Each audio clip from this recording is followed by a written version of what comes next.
Kemarin sempat ngobrol di sana tuh lagi butuhnya apa. Nah, alhamdulillah kita udah ketemu jalannya. Jadi sekarang kita mau ngajakin kalian juga semuanya untuk bareng-bareng.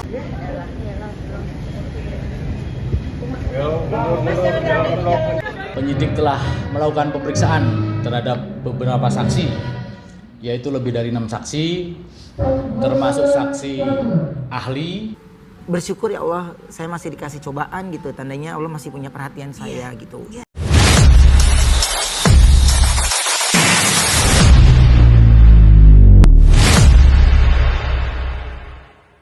Berita terbaru, jadi katanya si Korban itu dia kan emang ada terkena kasus investasi, dan ternyata katanya si Bang Hotman Paris ini dia baru memberikan fakta lain nih di media sosial kalau ternyata ada aliran uang ke rekening si CS, yaitu sebesar 3,5 miliar rupiah, gengs. Jadi again lagi-lagi untuk si doi duitnya ya. Jadi menurut netizen Indonesia gimana nih dengan kejadian seperti ini? Ini benar-benar cinta buta ya Korban ya, cinta sedalam-dalamnya, hampir sejeroan-jeroannya, benar-benar. Oh, tentu tidak. Yang gaya hidup elit itu siapa? Aku 7 bulan aku dari Singapura. Waktu itu ayah mikirnya yaudah kamu ngelahirin Singapura dan dapat di Singapura waktu itu dapatnya masih kerja juga suka. Wah, melahirkan di Singapura. Tinggal selama 3 bulan di rumah sakit terbaik Singapura. Punya puluhan tas branded dalam rumah itu siapa? Keren banget. Oh my god, tasnya. Tasnya. Ini mah nggak ada apa-apa. Oh my god, artis sekelas Raffi Ahmad saja sampai bilang, oh my god, jangan gatal asam lambung, benar-benar kau ya, tidak tahu bersyukur sekali kau. Itu adalah hasil keringat seorang Chong. Nah, bagaimana si Mokondo? Apakah si Mokondo pernah memberikan hadiah kepada si janda gatal? Satu hadiah yang udah dikasih sama Papio. Nggak ada. Belum ada. Kayak Orang bisa beli sendiri, ngapain minta? Ngapain minta? Minta sama Chong iya? Nggak ada. Mampus kau pens biawak yang pernah menghina Chong. Bikin malu CIO saja. Jadi CIO fungsinya apa? Numpang makan, numpang tidur, numpang berak, numpang kendaraan di rumah Chong. Bikin malu CIO saja kalian ini. Nah, kedua, fanbase-nya itu kan pada gilda ya, pada membabi buta dan nggak tahu bodoh atau bagaimana gua nggak ngerti. Karena Gio itu berhenti stop kasus Sintinya itu ditangkap cuma sampai Polda Metro Jaya. Dia ditahan kalau nggak salah 3 atau 4 hari gitu kan. Belum sampai masuk ke pengadilan. Jadi kalau ada yang ngecek di website pengadilan nama Sergio Gio, pacar Sarwenda yang bawa lambung, itu yang nggak akan ada. Itu yang nggak akan ada. Nggak akan ada sampai nenek gue jadi muda lagi pun nggak akan ada namanya karena stop di Polda Metro. Gue nggak tahu kenapa, mungkin dia jadinya rehab atau bagaimana. Intinya gue cuma minta uang gue itu dikembalikan saja gitu kan. Kan dia sekarang kan udah live ya, setidaknya dia punya penghasilan. Dulu dia nggak ada penghasilan, samsek gitu. Cari nama keluarganya. Tidak sekaya itu dan memang tidak kaya. Jadi buat fans-fansnya tolong ya, nggak. Mendingan kalian kalau kalian cinta sama Papio ya udah kalian bikin sumbangan deh, rebukan bagaimana ceritanya supaya tuh uang gue balik ya. In this economy I need that money. Terus kenapa sih gue bisa kenal sama Gio atau Gio kenal sama gue? Karena Gio pernah mendekati salah satu teman seorang laki-laki ya, dan bukan 1-2 orang, bahkan temen yang paling deket banget sama gue itu sampai di DM sama Gio untuk menjadi kucingnya. Tapi temanku ini, sahabatku ini tidak mau karena dia itu kelinci bor gitu kan. Karena kalau mau menjadi kucing itu setidaknya harus gedong. Terus pas Gio itu viral sama Sarwenda yang bawa lambung itu ya, Gue nggak tahu kenapa tiba-tiba IG gue tuh di unfollow, walaupun gue nggak pernah follow dia sih. Jadi bukan berarti orang di penjara itu dia tidak bisa melakukan aktivitas atau berkomunikasi sama keluarga, bukan, tetap bisa berkomunikasi lancar.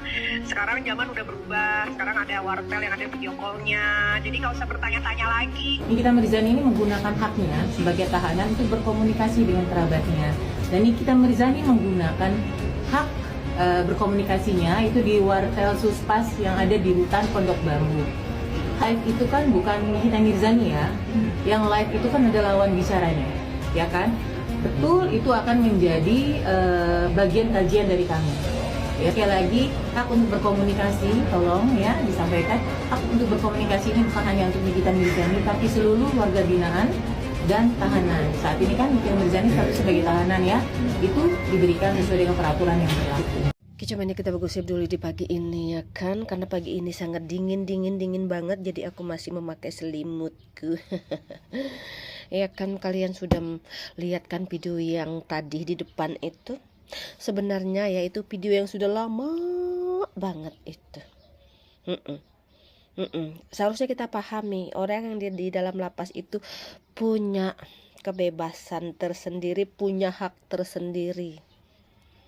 Mereka mau telepon siapa, mereka mau ngomong sama siapa. Iya, video itu sudah dijelaskan dari dulu. Tapi si perempuan yang 3 lubang hidungnya ini sama si Boti ini kan selalu nih bilang nih, sekarang nih, seharusnya tuh kenapa sebagai tahanan tuh yang masih di dalam lapas itu bisa dengan bebasnya berkomunikasi di dunia luar ini. Seharusnya ini menjadi perhatian tuh untuk bapak-bapak tuh penjaga lapas itu, atau untuk polela-polela itu. Ya jangan dibiarkan dong narapidana itu bebas mengeluarkan isi hati, mengeluarkan unek-unek di media sosial ini.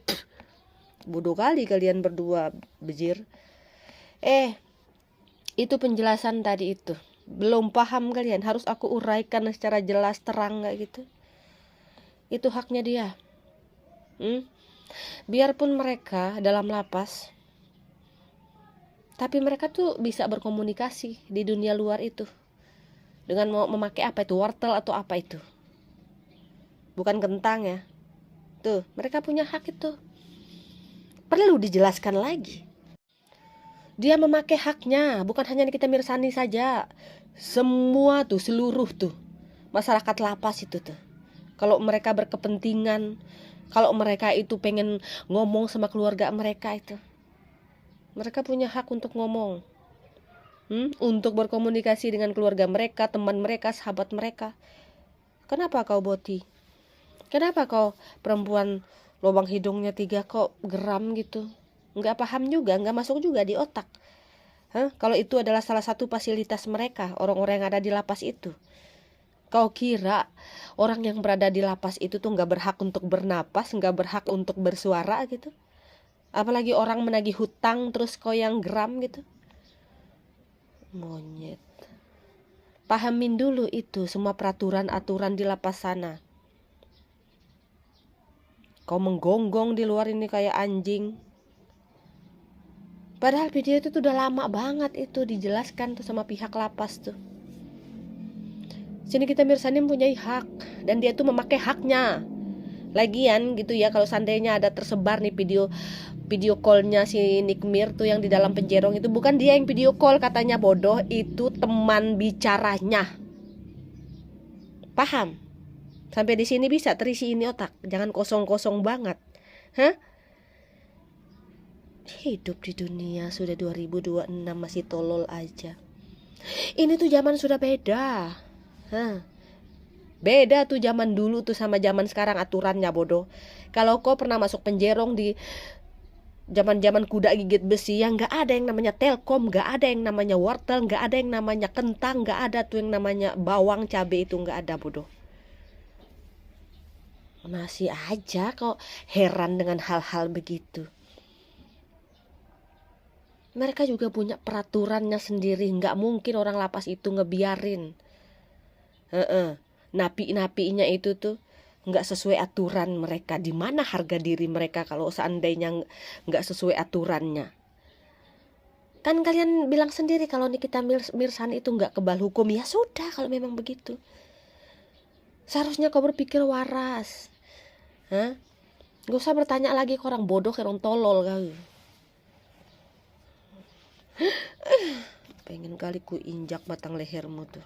Jadi saran saya kepada RO, Pak Ruben Onsu, karena Anda sudah mengeluarkan dana begitu besar untuk biaya anak-anak saya, supaya uang Anda itu bisa benar-benar digunakan oleh anak-anak kamu, turunkan tim audit. Berapa sih per bulan anak-anak itu menggunakan uang tersebut untuk biaya hidupnya, biaya makannya, biaya sekolah, dan lain sebagainya. Nah, sampai uang tersebut ke orang lain lagi yang tidak punya hak terhadap uang tersebut.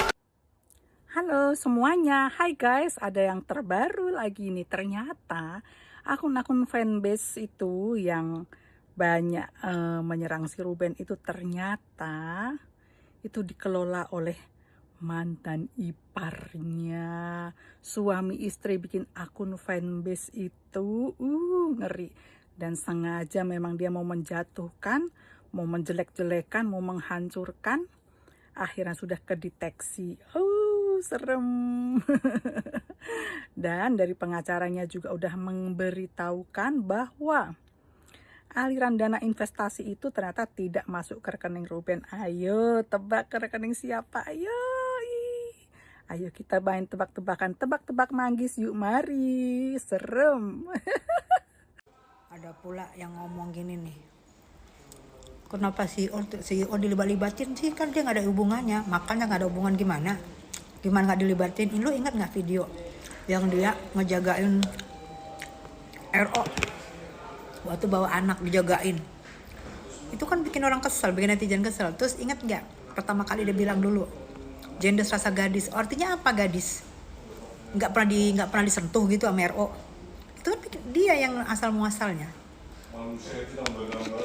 Habis itu suruh anaknya RO mijit-mijit, itu asal muasalnya. Makanya dia dilibatkan, gak ada hubungannya. Dia ganteng, gak ada ganteng-gantengnya papa. Demi Allah gak ada ganteng papa. Karena ganteng-ganteng papa lebih ganteng loh. Koko yang ada di Mangga 2 yang jualan lebih ganteng jauh. Soal badan gede no, di tempat gym banyak no badan gede no. Ada papanya. Kalau ngomong tuh pakai ini otak. Masih dengan statement 11 tahun menderita, dicari lagi sama netizen nih video.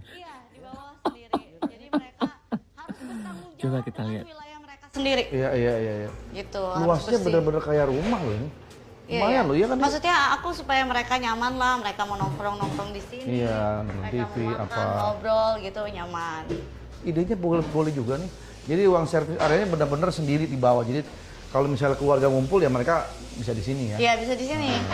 Ya kalau misalnya ada siapa datang mereka bisa di sini. Karena kan juga dibikinnya kalau bisa seproper mungkin biar mereka juga nyaman. Iya.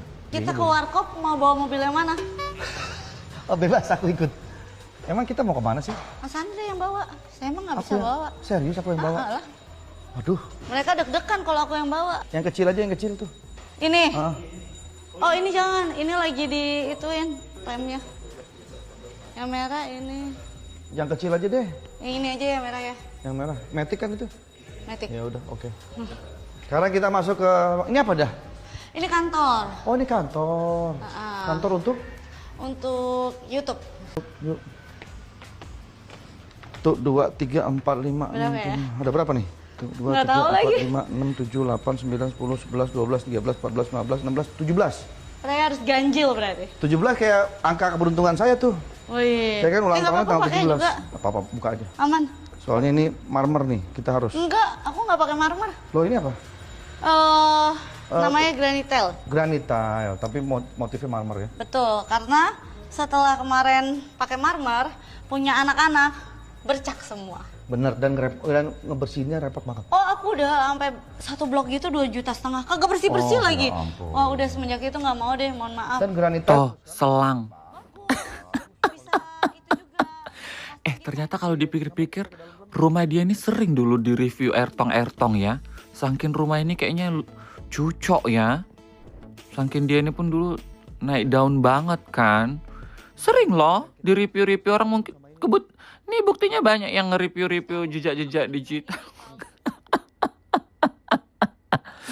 Tuh, kamar ART-nya aja kayak gitu ya, Wak. Ternyata cocok loh. Sengaja dia bilang, mau mobil yang mana kita pakai katanya. Tuh, mobil kau aja benyong loh. Kau bilang pula kau menderita. Tuh, marmer kau aja kau bilang marmer inilah. Berapa JT. Tuh, lift kau. Syom. Pokoknya makin 11 tahun menderita makin keluar. Dicari. Netizen ini memang. Saya mau suka sama siapa itu terserah saya. Saya mau ingatkan aja para Sargios, ingat kita ini selalu dari awal kita live, kita selalu maunya semuanya positif.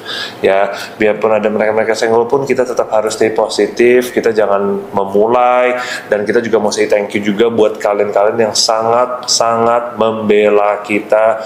Mau itu membela Mamio, membela aku gitu. Kita tahu kalian membela, kenapa? Karena kalian tuh sayang banget sama kita dan kita juga sayang sama kalian. That is why we wanna say thank you pastinya ya.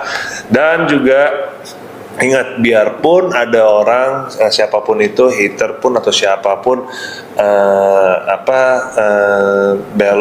belok untuk menjatuhkan kita tidak bisa mengontrol itu. Tapi yang saya mau minta, yang kita minta, jangan kalian jangan ribut sama mereka-mereka yang memang menjatuhkan kita gitu. Kita tahu mungkin it is hurtful buat kalian juga membela kita ya, kita tahu lah dan kita appreciate banget gitu kalian membela kita. Tapi kita jangan menjadi orang yang sama seperti mereka ya, apalagi muter-muter untuk spread hate gitu ya. Itu yang sangat saya tidak mau gitu. Jadi itu bukan namanya Sargio guys. Somehow mungkin ada yang nggak cocok sama kita, ya nggak apa-apa, biarkan saja mereka gitu. Tapi balik lagi, aku dan Mamio orangnya tidak memegang dendam ya. Itu yang kalian tahu, kita tidak boleh menjadi orang yang dendam, karena kalau kalian dendaman itu akan menarik kita ke belakang. Aku mau thank you personally buat kalian semua yang sudah membela saya pastinya. Itu sangat appreciate banget, jujur aja. Itu saya happy kalian tuh. Terharu ya Pak? Jujur saya terharu gitu. Saya terharu karena saya ngerti pandangan kalian, kenapa kalian tuh sangat tidak bisa terima mau aku ataupun Mamio bisa diomongin, kalian sebenarnya tidak bisa terima. Jadi saya merasa benar-benar perhatian dari kalian tuh saya dapat banget gitu. Kita merasakan banget gitu, dan I'm really happy. Tapi balik lagi yang tadi aku bilang, kita jadi orang itu harus gede hati dan juga selalu tidak boleh dendam. Dan buat yang ngomongin juga kita udah tahu. Even kalian nggak minta maaf pun nggak apa-apa, aku udah maafin. Nah, izin stitch ya, izin ambil ya. Nah, bacalah. Pihak Ruben Onsu tegaskan alasan stop nafkahi anak selama 6 bulan terakhir. Ruben nafkahi anaknya 225 juta per bulan, tapi Ruben tidak bisa berkumpul dengan anaknya. Wajar. Mending sama sekali jangan dikasih. Udah dikasih pun tetap dibatasin, malah dideketin anaknya sama pacarnya yang belum tentu itu jodohnya kayak gitu. Belum nikah aja anaknya udah manggil daddy kayak gitu. Dan wajar juga kalau si Ruben Onsu cemburu. Nah itu anak gua yang ngasih makan anak gua masih nafkahi anak gua. Tapi kalau dideket-deketin sama pacarnya kayak gitu, nah, giliran di stop rame kayak gitu. Dan teruskan lagi ya, gua bukan fans fanatiknya Ruben Onsu kayak gitu. Nah kalau yang sebelah kan punya fans fanatiknya, gua mah fans dadakan Ruben Onsu. Di posisi ini gue bela Ruben Onsu kayak gitu, karena menurut gua dan jejak digital si Ruben Onsu selama bertahun puluhan tahun di dunia entertainment, dia itu tidak ada jelek-jeleknya. Coba kalian lihat, ada nggak jejak digital si Ruben Onsu yang jelek? Tidak ada. Kalau jejak digital sebelah banyak, banyak nggak sih? Ada lah, didepak dari girl band kayak gitu. Pasti kenapa alasan depak dari girl band? Itu aja udah. Nah ini simple. Kalau misalkan merasa tidak dibatasi pertemuan antara anak dengan bapaknya, Kenapa si Ruben Onsu berspeak up seperti ini, merasa dibatasi? Ya kan, itu aja poinnya. Dan untuk para geng sebelah ya kayak gitu, yang pendukungnya fanatik banget, kenalin nih, gue pendukung Ruben Onsu yang dadakan kayak gitu, berdiri tegak lurus kan. Menurut pendapat aku pribadi, memang gue harus ngebela si Ruben Onsu daripada ngebela Ono. Ono mah yang diliatinnya percintaan kayak gitu. Tadi aja CEO-nya live. Ada gua bukan CEO tapi owner di aplikasi, beberapa aplikasi kayak gitu. Sibuk loh, gak bisa live tiap hari. Nah, CEO live tiap hari. Harusnya gini lah, ini untuk mamanya, istilahnya nggak logis lah. Ada kegiatan anak, bapaknya tidak dilibatkan, tapi malah ngajak pacarnya kayak gitu. Dan si pacarnya pun tidak tahu diri, walaupun diajak oleh mamanya, yuk ikut menghadiri acara sekolah anak aku, lu tolak, kuntul, lu tolak. Oh nggak bisa, ini bukan ranah aku, kan masih ada bapaknya, harusnya lo gitu. 225 juta melayang, cok, kali 6 bulan, hilang deh aset. Lucu kali Sergio ini. Mereka nggak ada yang percaya dengan rekaman dari Nikita Mirzani, tapi mereka langsung percaya dengan screenshot yang tidak sengaja ditampilkan oleh pengacara RO. Lucu kalian, Sergio. Giliran yang berkaitan dengan Sarkawi, dengan pacarnya, kalian nggak percaya. Giliran dengan RO, semua kalian percaya. Kayak mana kalian? Nih ya, pendukung Ruru ini ya, dimana-mana suka fitnah ya, karena pendukung mencerminkan siapa yang didukung, akhlak pendukung mencerminkan siapa yang didukung. Yang didukung suka manipulatif ya, terus menyerang dengan menebarkan keburukan-keburukan ya, mempercontohkan hal-hal yang jahat, yang buruk. Makanya dibilang dia mereka itu roh jahat ya, mending kita roh halus ya kan, halus ya, cerdas. Kalau pendukung Ruru ini bisa dipidanakan ini. Dan orang yang diduga akun Nikita Mirzani itu, Gio pun bisa memperkarakan ya. Polisi bisa tahu ini ketikan ini atau postingan itu dibuat di mana, HP-nya merek apa, IP address-nya siapa. Akan ketemu nanti kalau Gio mau untuk memperkarakan apa yang ditulis oleh akun yang diduga milik Nikita Mirzani itu. Seperti orang ini juga bisa dimasukkan ini ya. Ini termasuk penyebaran berita bohong atau hoax ya. Penyebaran berita bohong atau hoax ya, fitnah, jadi pasal 27 dan juga pasal 45 ya, Undang-Undang ITE. Hukumannya berapa? Ya, kalau 45 itu bisa 7 tahun itu dan denda 500 juta. Di sini saya mau membuat VT sebenarnya untuk Cici SW nih ya. Ya, semoga VT saya ini bisa masuk ke Cici SW ya. Tapi di sini saya bukan mau menghujat Cici SW ya. Saya mau hanya sedikit saran, ya boleh dibilang nasihat lah ya. Antar kita sama-sama wanita, sama-sama kita seorang ibu yang mempunyai anak ya. Nah, di sini yang saya mau bicarakan, mungkin Cici SW sudah mendengar kali ya berita mengenai Gio yang hasil rekaman kakak Nikmir bahwa mengatakan Gio itu punya hutang kepada kakak Nikmir waktu Gio terkena masalah di Polda Metro Jaya ya, dan juga kakak Nikmir menceritakan sedikit mengenai masa lalunya Gio ya. Nah, di sini bolehlah Cici SW mencari lebih tahu mengenai Gio ya. Saya juga kan tahu mungkin Cici SW ini sudah terlanjur sangat menyukai Gio ya.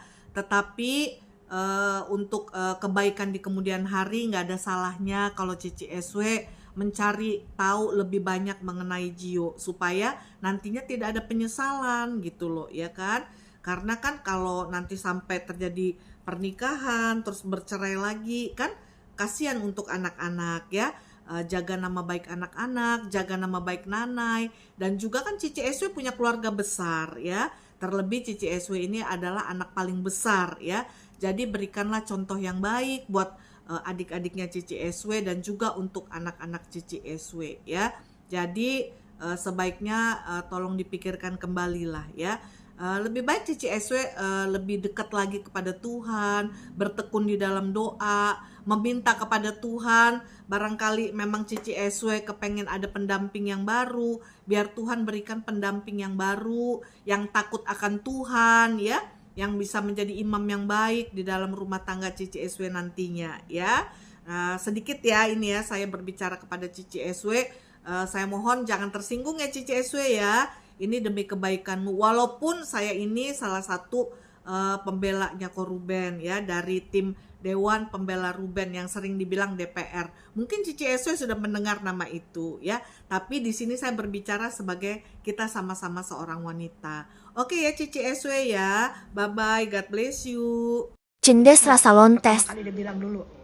Jendes rasa gadis. Artinya apa gadis? Emberan say, memang gak malu ya anak itu dengerin ya dari seorang lekong. Hei, kamu itu ibu kamu janda tapi rasa gadis. Malu loh. Kalau kita jadi ibu rumah tangga, anak-anak kita denger itu, apakah gak malu? Tapi sawer, oh iya aku janda rasa gadis, ini coba becek. Malah begitu. Dia gak mikir dia punya anak. Itu kan malu banget. Coba kita dengerin ibu kita tuh dikatain sama laki orang, hei mama kamu itu janda rasa gadis loh. Kita sebagai anak kan malu. Ih, mama mak gue lonte, pasti begitu. Tapi dia bangga say, merasa lonte kali gitu ya. Terus ya, si fans bilang, iya si Papi Pio Udin Petot ini kan kena sasaran. Dia gak, kenapa dilibatin? Gila ya. Mereka itu amnesia ya. Nggak lihat dia tuh main di kasurnya onsen, terus main lompat-lompatan, kuda-kudaan, terus anak kita ada di situ di pangkuan laki cong lain. Coba, dan ditonton di seluruh Indonesia, apa salahnya? Dia kan lucu-lucuan doang sampai sesaweran. Habis itu diintilin di sekolah itu kan, onsen ketemuan di sekolah dia diintilin dari belakang, terus dia menggunakan kulkasnya, dia pakai uang tiket juga makan oyster dan juga nonton Blackpink. Itu kan semua duit dari onsen. Kenapa dilibatin si Papi Udin Petot? Dia nggak salah. Mereka dia kan gantung ototnya. Aduh, sampai aku baca, lihat dia basar, pengen garmek. Padahal bener apa kata lo, di Mangga 2 itu banyak koko-koko tajir yang punya banyak toko. Rumahnya di Pik ya. Mereka punya Mercy seri 8 yang terbaru. Dan mereka sering ke Cungko, ke Beijing belanja. Saya kenal. Koko Mangga 2 itu berotot-otot gede-gede.